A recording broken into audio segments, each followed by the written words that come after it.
I'm here with my buddy Copper. Copper is a dog that has a resource guarding problem, I believe. In this video, I'm going to go over some tips that you can use if your dog guards a resource. Now, dogs with resource guarding can essentially guard a noun, a person, place, or a thing.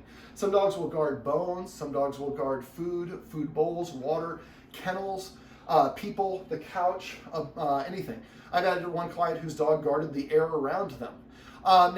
Typically when a dog is resource guarding, it might be very quick, but they are usually going to warn you. In the mask that I'm wearing here, this is my dog Callie, you can see her mouth is open. That's a pretty relaxed body mechanic. The dog's going to have an open mouth. If your dog goes from an open mouth to a closed mouth and goes from wiggly and jiggly to still and staring at you, that's a really big warning. We don't interpret it that way. We half the time we're not paying that much attention. So in this case, Copper likes to guard his food bowl over there. Now, he had a little bit of an some other situations as well, but he had a little bit of a rough upraising, and because of that, I think that that's contributing to what's going on. But even a very well-trained dog can develop resource guarding. The worst, basically, the dog is fearful that you're going to take away their stuff. And typically, when a dog resource guards, what do? We go take their stuff away. Well, if you can't play with it nice, then I'm going to take it away. Well, that's the entire reason I was worried, and then you just validated, you proved to me that I should be guarding my resources. So what we want to do instead of guarding is we want to make the dog think that when I approach, your situation gets better. Now, I'm going to go ahead and let's see if we can get him over here. Yeah, he likes that.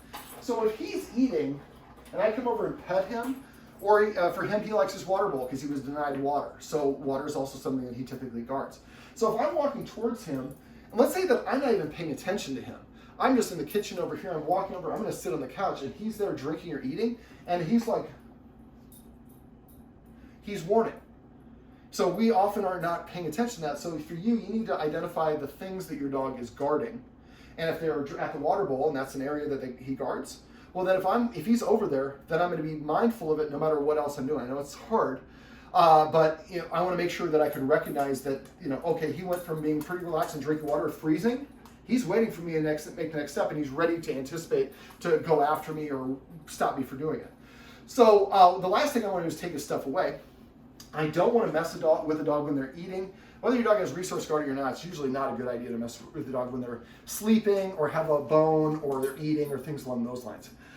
So let's say that he's eating, and I will go ahead and see if I can facilitate a little bit of this. So let me just set this up.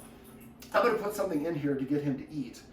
Do we have a little bit of kibble that you can get, just a small handful, and we'll use that.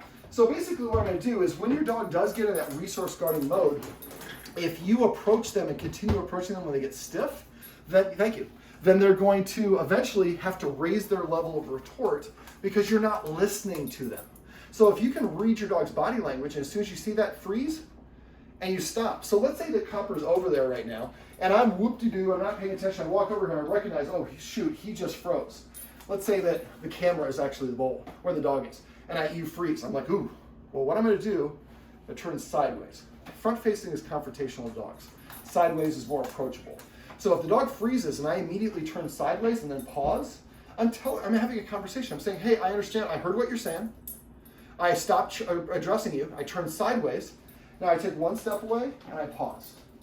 Take another step away and I pause. If you turn around and walk away, some dogs will lunge after you. Not all, but some will. So I'd rather just turn sideways, take one step, pause, one step, pause, and keep on moving until you're far enough away where the dog kind of goes back to that relaxed setting. All right, now we're going to say for the example of this, because I don't know if he's going to do it or not, we're going to say that this line right here where this carpet lands is when he gets stiff. So let's say he's over there eating, and I'm going to put the food, I'm going to show you what to do next. Yes, very good. So let's say that he's eating, and I'm walking, and I cross this threshold, and he gets stiff. Well, then I'm going to stop, turn sideways, take a step away, take another step away. But I'm also, when I get to that point, I'm going to gauge how close I am. So in this case, I'm about 7 feet away. So then I'm going to turn away and walk. Well, if you get caught off guard, the turning and walking away sideways is an appropriate thing if you think he's going to go after you. But if I'm like whoop-de-doo, I walk over here, and then he freezes or he growls, I'm going to take sideways, take a step, and then I'm going to move away. I'm going to grab some high-value training treats. Then I'm going to do what I'm going to show you right here. So I walk further away. He's eating his thing. And I walk away. Then I approach from this angle.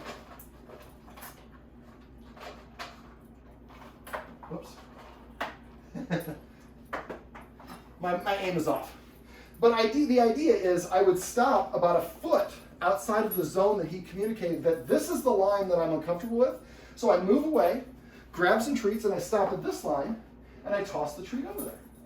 So what I'm saying is, whoops, when I approach, not only am I not going to take your stuff, I'm going to make your situation better. Now, if you can't get in the bowl like I am, you can just go ahead and go like that. Your aim will get a little bit better as you're doing this. There you go. And then you turn and walk away. Ideally, we'd like to approach from a whole lot of different angles. We're kind of in a cozy setting, so there are only so many angles that you can do. But a lot of people, when their dog resource guards, they get frustrated or they're worried about it. And we should be concerned because it can lead to a bite. But we should also look at it, if we're using this technique, as an opportunity to help the dog build a positive association. When the humans come, they're not taking my resource because they're proving to me they're not taking it by they're giving me more stuff. A lot of people will go over there, take the bowl, and put it back down, thinking, well, I'm showing you, I'm giving it right back to you. The dog just sees the human's taking my stuff. Even if we give it right back, it's still you're taking my stuff. So eventually, at first we stop here. Then maybe the next time he does it, we stop here. Next time he does it, we stop there.